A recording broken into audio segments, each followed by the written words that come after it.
సమస్యలు ఉన్నాయా? సమస్యలు ఉన్నాయా?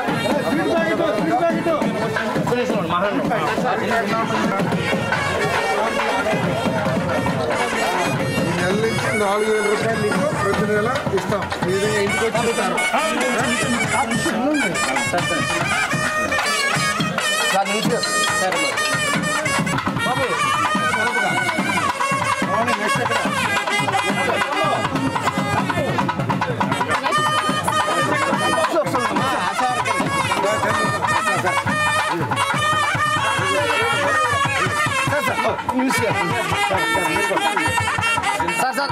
చూడమ్మా ఇటు చూడు.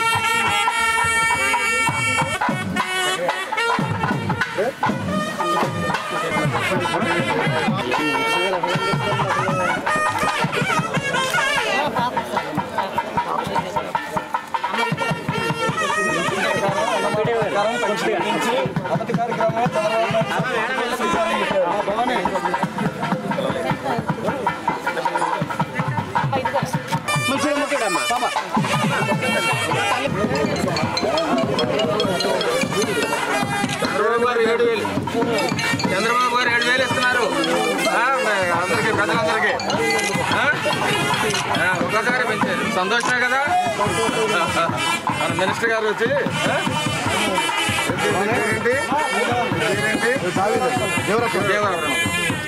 కలెక్టర్ గారు మినిస్టర్ గారు తీసుకొచ్చి ఇచ్చారు. చంద్రబాబు గారి నాయకత్వం, వద్దెలాలే చంద్రబాబు గారి నాయకత్వం, వద్దెలాలే కొలుసు పార్సారథి గారి నాయకత్వం, వద్దెలాలే కొలుసు పార్సారథి గారి నాయకత్వం, వద్దెలాలే పుట్ట మహేష్ గారి యాదవ్ నాయకత్వం.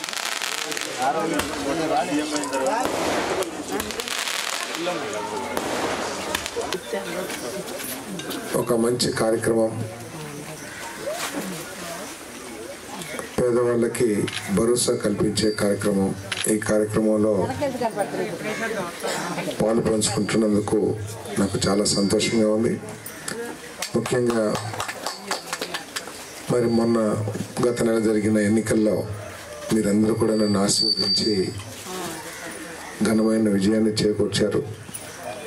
దానికి మీ అందరికీ కూడా ధన్యవాదాలు తెలియజేస్తూ, తప్పకుండా మన గ్రామాభివృద్ధి కానివ్వండి, మన నియోజకవర్గ అభివృద్ధి కానివ్వండి, మీకున్న సమస్యల్ని పరిష్కరించడం ద్వారా మీ రుణం తీర్చుకుంటానని చెప్పేసి చేతులెత్తి నమస్కరిస్తూ తెలియజేస్తాను. ఇకపోతే మీ అందరికీ తెలిసిందే, చంద్రబాబు నాయుడు గారు, పవన్ కళ్యాణ్ గారు, మోడీ గారుల నాయకత్వంలో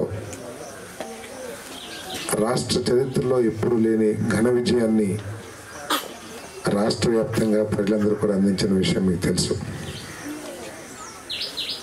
మరి ఏదైతే ఎన్నికల్లో చంద్రబాబు నాయుడు గారు ఈ రాష్ట్ర ప్రజలకి హామీ ఇచ్చారో, అందరూ కలిసి పవన్ కళ్యాణ్ గారు, చంద్రబాబు నాయుడు గారు ఆ హామీల్ని అమలు చేయటానికి ఈ ప్రభుత్వం చిత్తశుద్ధితో కృషి చేస్తుందని చెప్పేసి మనం చేస్తా ఉన్నాను నేను.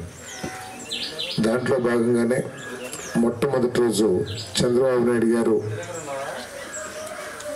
పదవి స్వీకారం చేయగానే మొట్టమొదటి 5 సంతకాలు కూడా మీకు ఏదైతే హామీ ఇచ్చారో,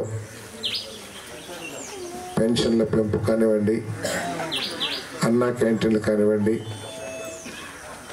అన్నింటికంటే భయంకరమైన అనొచ్చో లేకపోతే ఆందోళన కలిగించిందనొచ్చో ల్యాండ్ టైటిలింగ్ యాక్ట్.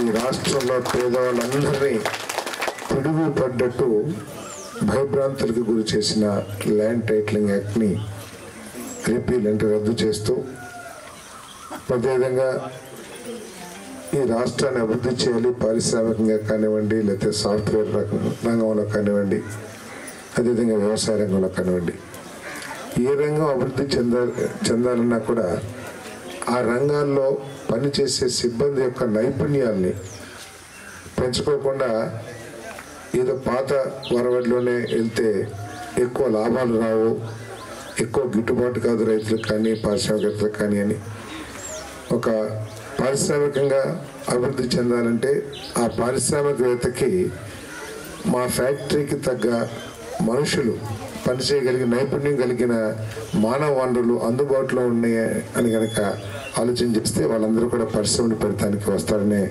ఉద్దేశంతో స్కిల్ డెవలప్మెంట్ ఈ 5 సంతకాలు కూడా మొట్టమొదటి రోజు మరి దాంట్లో భాగంగానే ఈరోజు పెన్షన్లు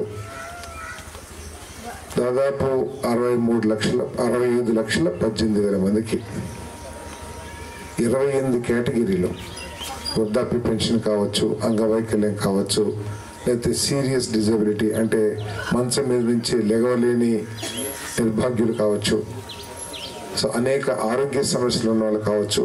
ఈ విధంగా 28 కేటగిరీలు ఉంటే వాళ్ళందరికీ కూడా ఈ రోజు నుంచి పెన్షన్లు పెంచబడ్డాయని చెప్పేసి మనం చేస్తా ఉన్నాను. నేను వృద్ధాప్య పెన్షన్లు 3,000 నుంచి 4,000 రూపాయలు. అదేవిధంగా అంగవైకల్యం ఉన్న వాళ్ళకి 3,000 నుంచి 6,000. మంచం మీద నుంచి లెగలేని వాళ్ళు కొంతమంది ఉంటారు, చాలా సీరియస్గా డిజబిలిటీ, ఎవరైనా మంచి సహాయం లేకపోతే వాళ్ళు అసలు ఏమీ చేసుకోలేరు. వారికి ఇంతకుముందు 5,000 వచ్చేది అనుకుంటాను, వారికి 15,000 రూపాయలు, 5,000 నుంచి 15,000 రూపాయలకి. మరి కొన్ని తీవ్ర ఆరోగ్య సమస్యలు ఉన్నాయి చాలామందికి, వాళ్ళందరికీ తలసేమి అని చెప్పేసి లేకపోతే ఇంకా రకరకాల దీర్ఘకాలిక ఆరోగ్య సమస్యలు, వారికి 10,000 రూపాయలు పెన్షన్ ఈ రోజు నుంచి ఇవ్వబడుతుందని చెప్పేసి మనం చేస్తాను. ఈ పెన్షన్లు అన్నీ కూడా 4,408 కోట్ల రూపాయలు ప్రభుత్వం మీద ఖర్చు అవుతుందని చెప్పేసి కూడా మీ దృష్టికి తీసుకొస్తా ఉన్నాను నేను.